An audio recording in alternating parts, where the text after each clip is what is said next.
Behind one of the luxurious car brands, Porsche, is a dark history. By far the most controversial aspect of Porsche's history is its action during the period of World War II. The company has been involved in many significant events throughout history. Ferdinand Porsche, the founder of the company, was a prominent figure in the German war industry. He was a member of the Nazi Party and had close ties to the German government. Today, we delve into the dark and disturbing history of one of the most renowned automobile companies in the world, Porsche. Officially, history began for Porsche in 1950, but the company existed before that as a supplier for Hitler's war machine. Ferdinand Porsche was born in 1875 in Vratislavis, which at that time was a community comprised predominantly of German ethnicity.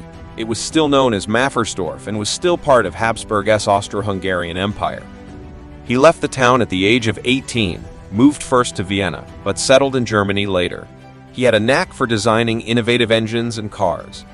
His talent helped him climb up in company ranks and allowed him to work with notable car companies like Austro-Daimler and Mercedes. On April 25, 1931, Professor Porsche had his company officially entered into the commercial register. When Hitler came into power in Germany in 1933, he immediately asked Porsche to develop the people's car, which resulted in the Volkswagen Beetle's predecessor. Part of Hitler's vision for his new Germany was to build an affordable motor vehicle for the population, and he tasked the entire German automotive industry with creating it.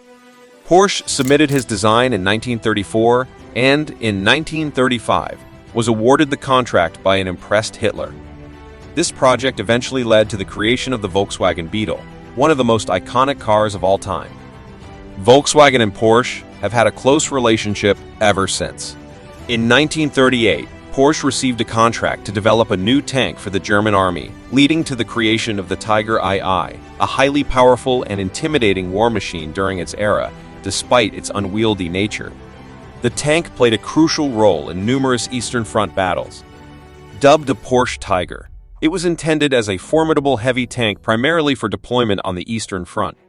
Nonetheless, the project faced numerous issues, leading to its eventual abandonment in favor of the Henschel Tiger, a more dependable variant based on Porsche's original design. Despite the failure of the Porsche Tiger, the company persisted in manufacturing military vehicles throughout the war. Porsche was responsible for creating a diverse array of vehicles, such as the K-Bellwagen, a versatile light utility vehicle widely utilized by the German Army, and the Type 166 Schwimmwagen, an amphibious vehicle employed for reconnaissance and patrol mission. However, Porsche's contribution to the war effort was accompanied by controversy. The company resorted to forced labor, employing prisoners from concentration camps to work in their factories, leading to accusations that this practice constituted slave labor. At the time, Porsche was not manufacturing sports cars, just tanks and off-road military vehicles. Porsche was an active Nazi and was on good terms with the German dictator. He used his relationship with Hitler so he could push his projects through. Porsche did not even hesitate to give up his Czech citizenship when Hitler encouraged him to do so in 1935, 4 years before the Nazis occupied the country. With Hitler's approval, Porsche and his business partner, Albert Speer, established a factory in Fallersleben, a town located 30 miles northeast of Braunschweig. Due to the ongoing war, the entire production from this facility was designated for military purposes exclusively. In 1942, Porsche and Speer initiated a project to explore the feasibility of utilizing concentration camp inmates as a cost-effective and large-scale labor force for their car production, ultimately benefiting their industry. The prisoners from Arbeitsdorf were employed as skilled workers for construction tasks, such as building a casting plant and other facilities. In exchange, they were provided with relatively improved conditions during their captivity. It is crucial to acknowledge the troubling history of Porsche's involvement with the Nazi regime and the utilization of forced labor during that dark era. Until the present day, Porsche has avoided addressing this aspect of its history. In contrast to the Volkswagen Group, which underwent an investigation into forced labor in 1996, resulting in a comprehensive document spanning over 1,000 pages, Porsche chose to remain silent on the matter. Instead, the prominent sports car manufacturer attempted to downplay its involvement significantly. It asserted that it was merely a small engineering office during the war, employing only 50 to 100 staff members. However, A simple examination of the company's archives would have debunked this assertion, as a graphic from 1944 displayed a workforce of 656 employees. Moreover, it was common practice for companies of similar size to utilize forced laborers, a fact Porsche has consistently denied. After World War II ended, car engineer Ferdinand Porsche spent 22 months in prison. He died in 1951, leaving his business to his son Ferry. The younger Porsche gained fame for manufacturing models like the iconic Porsche 911.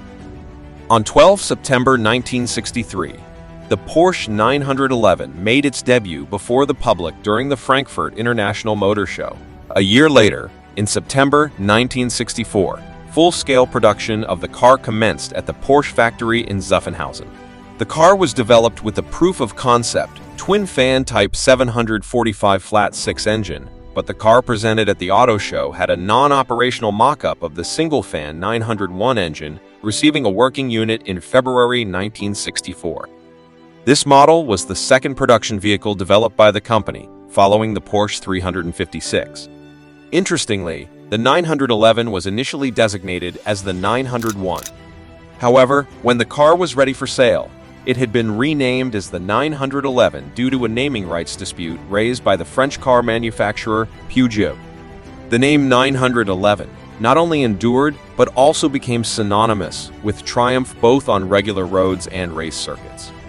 The original 911 had an air-cooled flat-six engine instead of the four-cylinder boxer engine of the 356.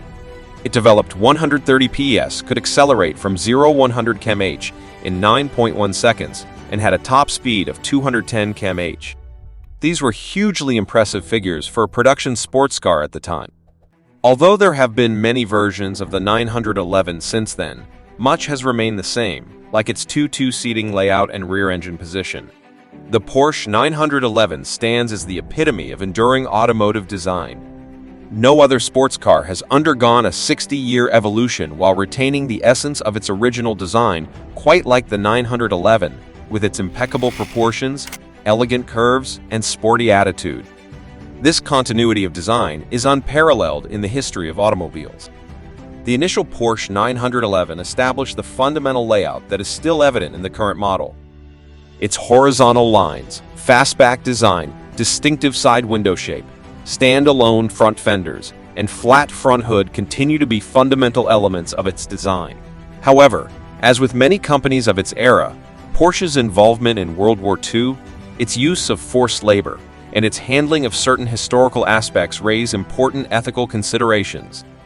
While it is essential to acknowledge the darker chapters of Porsche's past, it is equally important to recognize how the company has evolved and taken steps to address its historical shortcomings. Subscribe to our channel for more informative videos. Thank you.